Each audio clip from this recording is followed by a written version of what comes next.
بسم الله الرحمن الرحيم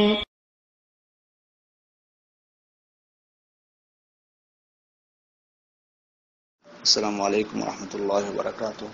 আমাদের একজন ভাই প্রশ্ন করেছেন যে আমরা যখন নামাজের বৈঠকে বসবো তখন শাহাদাত আঙ্গুলে ইশারা করব।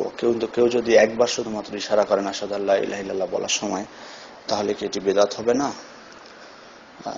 প্রথমত বলবো যে সহিহ হাদিস দ্বারা যেটি সাব্যস্ত হয়েছে সেটি হলো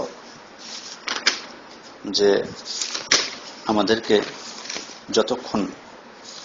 যতক্ষণ আমরা বৈঠকে বসে থাকব ততক্ষণে আমরা আমাদের আঙ্গুল দ্বারা ইশারা করতে থাকব। এটি সহিহ হাদিস দ্বারা প্রমাণিত হয়েছে।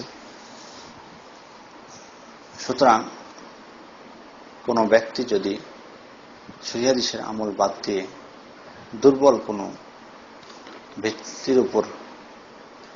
কোনো বিষয়ের উপর ভিত্তি করে কোনো আমল করেন, তাহলে অবশ্যই সেটি পরিত্যাজ্য। এতে কোনো সন্দেহ নেই। বরং এই বিষয়টি অত্যন্ত স্পষ্টভাবে প্রমাণিত হয়েছে এবং এতে কোনো সন্দেহের অবকাশ নেই যে আমাদের যতক্ষণ বৈঠকে বসে থাকবো ততক্ষণ ইশারা করতে হবে এবং এটি হাদিসে স্পষ্টভাবে এসেছে। মুসলিম শরীফের হাদিস 1199 নম্বর হাদিস।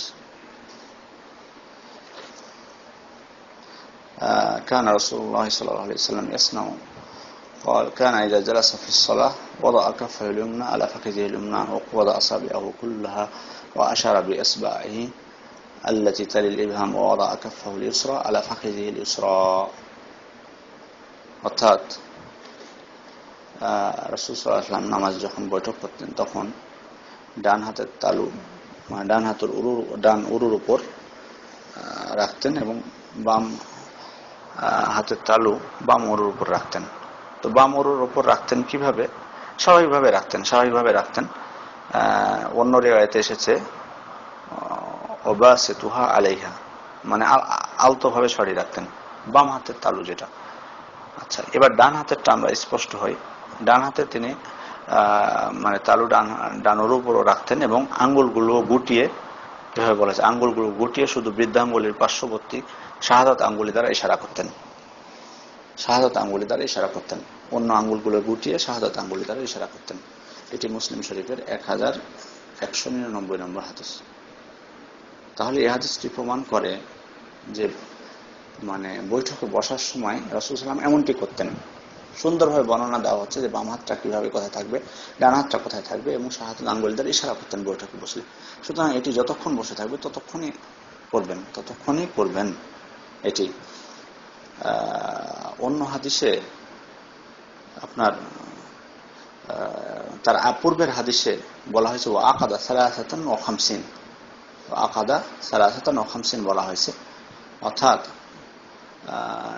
ডান হাত 53 এর মতো করে মুষ্টিবদ্ধ থাকবে, 53 মতো করে মুষ্টিবদ্ধ করবে এবং শাহাদাত আঙ্গুলি দ্বারা ইশারা করবে। 53 মতো বদ্ধ বলতে যেটি বোঝানো হচ্ছে এখানে সেটা হলো যে কনিষ্ঠা, অনামিকা এবং মধ্যমা আঙ্গুলি মুষ্টিবদ্ধ করবে এবং বৃদ্ধাঙ্গুলিকে তাদের সাথে মিলাবে। কনিষ্ঠা, অনামিকা আর মধ্যমা আঙ্গুলি মুষ্টিবদ্ধ করবে এবং বৃদ্ধাঙ্গুলিকে তাদের সাথে মিলাবে এবং শাহাদাত আঙ্গুলি শাহাদাত আঙ্গুলি দ্বারা ইশারা করবে। এটি বোঝানো হয়েছে। এটিও মুসলিম শরীফের হাদিস 1198 নম্বর হাদিস। সুতরাং দেখুন পরস্পর এই হাদিসগুলো, বেশ কয়েকটা হাদিস এখানে এসেছে এই বিষয়ে। এটি স্পষ্ট যে তিনি যতক্ষণ তিনি বৈঠকে বসে থাকতেন ততক্ষণ এমনটি করতেন। এখন প্রশ্ন হতে পারে যে আমরা ঝোঁকাতে থাকবো কি আঙ্গুলটা, নাকি শুধুমাত্র ইশারা করে থাকবো, উঠিয়ে থাকবো আঙ্গুলটা শাহাদাত আঙ্গুলি, নাকি ঝুঁকাবো সবসময়? তো আসলে ঝুঁকানোর বিষয়টা কিন্তু দুয়ার সময়, যেটি নাসাই শরীফে ওয়াইল ইবনে হুজর থেকে বর্ণিত হাদিসে স্পষ্টভাবে এসেছে। সেখানে তিনি বলছেন সুম্মা রাফা ইসবাহু ফারাআইতুহু ইউহাররিকুহা ইয়াদউ বিহা। অর্থাৎ তারপর তিনি শাহাদাত আঙ্গুলি তিনি উঠিয়ে আমি দেখছি যে তিনি দোয়া করছিলেন এবং ঝুঁকাচ্ছিলেন।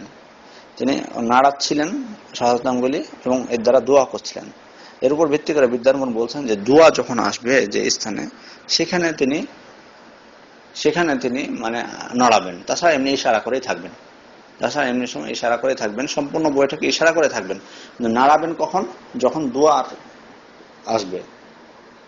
আর এটি কিন্তু অত্যন্ত মানে মারাত্মক। আল্লাহ রাসূল বলেছেন লাহি আশাদ্দু আলা শাইতান মিনাল হাদিদ, এটি মানে শয়তানের কাছে মানে লোহার থেকে বেশি কঠিন।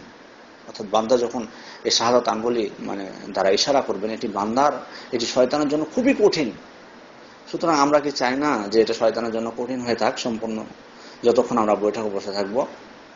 তাহলে আমরা কেন একবার হাত আঙ্গুল উঠাই? তারপরে যদি হাদিসে থাকতো তাহলে না আমরা উঠাতাম, কিন্তু এটি ভিত্তিহীন একটি আমল, একটি মাত্র। সুতরাং এটা অবশ্যই পরিত্যাজ্য। আমরা যদি সত্যিকার অর্থে পবিত্র কোরআন এবং সেই হাদিস অনুযায়ী আমল করতে চাই, তাহলে আমাদেরকে সবসময় ইশারা করে থাকতে হবে এবং ঝুঁকাবো আমরা দুয়ার সময়। যে কারণে শেখ মোহাম্মদ ইবনে সালেহ আল উসাইমিন কোথায় কোথায় ঝুঁকাতে হবে তিনি উল্লেখ করেছেন। যেমন আত্তাহিয়াতু যখন আমরা পড়বো, যখন বলবো আসসালামু আলাইকা আইয়ুহান নবী, তখন ঝুঁকাবো। তারপর আসসালামু আলাইনা ওয়া আলা ইবাদিল্লাহিস সালিহিন, তখন আমরা ঝুঁকাবো। তারপর আল্লাহুম্মা সাল্লি আলা মুহাম্মদ যখন বলবো তখন ঝুঁকাবো। আল্লাহুম্মা বারিক আলা মুহাম্মদ তখন ঝুঁকাবো। তারপর আল্লাহুম্মা ইন্নী আউযু বিকা মিন আযাবি জাহান্নাম, এই ধরনের দোয়া যখন চলে আসবে অলরেডি সবগুলো, তখন আপনি ঝুঁকাতে থাকবেন, এতে কোনো সমস্যা নেই। আশা করি বিষয়টি বুঝতে পেরেছেন। আসসালামু আলাইকুম ওয়া রাহমাতুল্লাহি ওয়া বারাকাতুহু।